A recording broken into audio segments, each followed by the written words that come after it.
Bonjour. Dimanche dernier, nous étions invités à nous identifier à l'aveugle-né, à expérimenter en nous-mêmes la noirceur, à constater ce que c'est d'être vulnérable dans un monde sans repère, dans un monde hostile, non seulement au plan sensoriel, mais aussi au plan religieux. En ce 5e dimanche du Carême, nous sommes confrontés à la mort, une réalité qui nous guette tous et où nous constatons les vraies limites de notre condition humaine, où nous apprenons des dures leçons au sujet de notre impuissance comme créature. Ce sont des leçons difficiles pour nous qui vivons dans une culture où on admet rarement qu'il y ait des limites, où on mettrait davantage confiance dans la science, dans la technologie, pour surmonter des limites. Pensons au débat en cours sur le transhumanisme ou sur la singularité technologique. Pourtant, cette illusion véhiculée par notre culture technocratique est démasquée lorsque nous nous rappelons l'expérience douloureuse de la mort d'un proche ou de la maladie grave de son enfant ou encore de l'échec de son mariage ou de l'effondrement de sa vie de couple ou encore de la fin d'une amitié de longue date. On peut se faire accompagner dans le deuil ou suivre des thérapies pendant des années, mais notre vie ne sera jamais ce qu'elle était avant cette mort. Il y a aussi ces personnes qui sont confrontées au quotidien par les puissances mortelles qui sont l'alcoolisme, la toxicomanie et le jeu. Ces personnes aux prises avec ces démons crient des profondeurs leur détresse vers Dieu, comme le fait l'auteur du psaume d'aujourd'hui. Elles savent trop bien que pour sortir de leur dépendance, il faut d'abord qu'elles reconnaissent leur impuissance.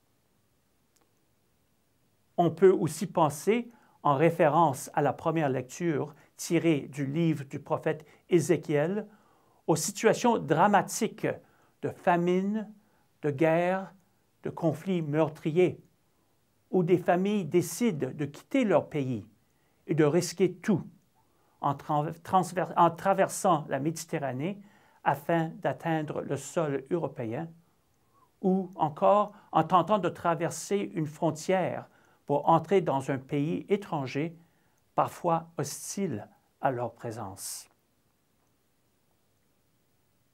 Ces familles savent que certains membres ne réussiront pas à survivre à cette épreuve.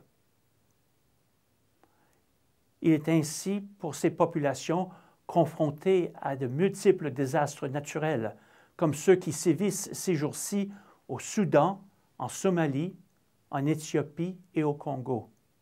On se souvient particulièrement de ces populations en ce dimanche de la solidarité, où nous participons à la campagne de carême de partage proposée par Développement et Paix. Oui, nous sommes toutes et tous confrontés par nos limites devant les forces de la mort, car nous ne sommes pas des dieux. Dans l'Évangile d'aujourd'hui, Marthe et Marie sont confrontées par la dure réalité de la mort de leur frère Lazare.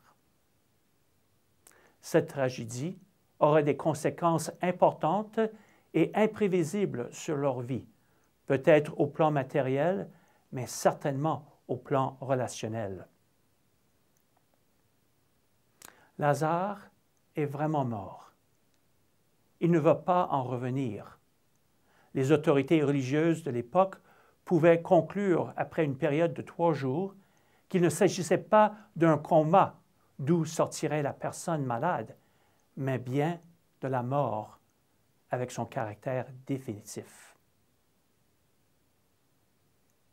C'est pourquoi l'évangéliste affirme que Jésus trouva Lazare au tombeau depuis 4 jours déjà.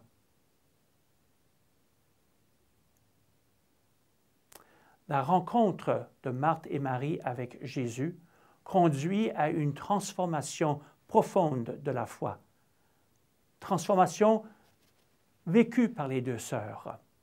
Elles seront emmenées à un dépassement radical de leur connaissance et à transcender leurs attentes. En accueillant cet évangile, nous aussi serons emmenés à des dépassements, à approfondir notre foi. D'abord, commençons avec Marthe, le véritable héros de ce récit. En apprenant l'arrivée de Jésus, elle se déplace. Elle ose quitter la maison pour aller à sa rencontre, à l'extérieur du village, à l'extérieur du monde avec lequel elle était familière. Il y a une véritable démarche de sa part. S'adressant à Jésus, Marthe reconnaît que Jésus est un guérisseur, un prophète qui pourrait ranimer les morts, comme jadis le faisaient les prophètes Élie et Élisée, et certainement un thaumaturge dont chaque demande sera accordée par Dieu. Mais Jésus invite Marthe à faire un pas de plus, d'aller plus loin dans sa compréhension de l'identité de Jésus, de reconnaître que Jésus est la résurrection et la vie. Jésus invite Marthe, qui est toujours habitée par la réalité de la mort récente de son frère Lazare, à saisir un mystère. Celui qui croit en moi, même s'il meurt, vivra. Quiconque vit et croit en moi ne mourra jamais. Il est donné à Marthe d'accueillir dans la foi ce grand mystère qui dépasse sa compréhension humaine. Et nous, qui sommes sur la route vers la Semaine Sainte, nous sommes invités aussi à imiter Marthe et à croire que Jésus est la résurrection et la vie. Sommes-nous vraiment prêts à vivre et à croire en Jésus à ce point? Sommes-nous convaincus que croire en Jésus conduit véritablement à la vie éternelle en dépit de tout ce que nous pouvons percevoir autour de nous? Qui est Jésus pour nous? En reprenant la deuxième lecture tirée de la lettre de Paul aux Romains, quel est ce don de l'Esprit de Dieu qui nous permettrait d'atteindre la foi de Marthe? Seule une conversion spirituelle et une conversion intellectuelle nous permettront d'élargir radicalement notre compréhension du réel, de sortir de la logique empirique et utilitariste qui caractérise notre culture. Dans le langage de saint Paul, il nous faut passer de l'emprise de la chair à celle de l'esprit.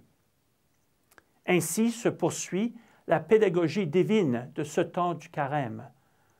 Dimanche dernier, nous avons vu l'évolution de la foi de l'aveugle-né. Dans un premier temps, Jésus est un guérisseur qui a enduit ses yeux avec de la boue. Quand l'homme guéri de sa cécité est traduit devant les pharisiens, il affirme que Jésus est un prophète. Finalement, après qu'il fut expulsé de la synagogue et Jésus vint le rencontrer, l'aveugle-né sera en mesure de croire que Jésus est le Fils de l'homme attendu. Un dimanche précédent, nous avons été témoins d'une évolution similaire chez la Samaritaine. D'abord, Jésus est un Juif qui a soif. Ensuite, Jésus devient pour cette femme un prophète, car il sait tout ce qu'elle a fait. Et finalement, elle est en mesure de reconnaître que Jésus est le Messie, celui qui expliquera tout, celui qui est la source de l'eau vive jaillissant en vie éternelle. Revenons à l'évangile de ce dimanche. Marthe informe Marie de l'arrivée de Jésus et Marie va le rejoindre à l'extérieur du village. Voyant que Marie pleure, Jésus lui aussi est saisi d'émotion.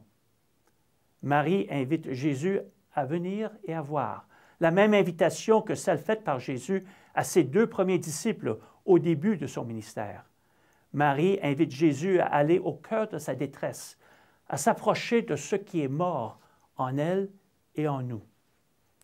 Jésus arrive au tombeau, Ordonnant que la pierre qui fermait la grotte soit enlevée, Jésus crie d'une voix forte, « Lazare, viens dehors !» L'évangéliste précise que Lazare sortit les pieds et les mains liés par des bandelettes, le visage enveloppé d'un suaire. Lazare est ranimé après la mort. Il ne s'agit pas de résurrection. Quand Jésus ressuscitera, les disciples trouveront les linges utilisés pour l'ensevelissement gissant par terre et le suaire qui avait couvert sa tête roulé à part. Si le jour viendra où Lazare connaîtra de nouveau la mort, Jésus, lui, est entré dans la gloire. Il ne connaîtra plus jamais la mort. Celui qui croit en lui, même s'il meurt, vivra.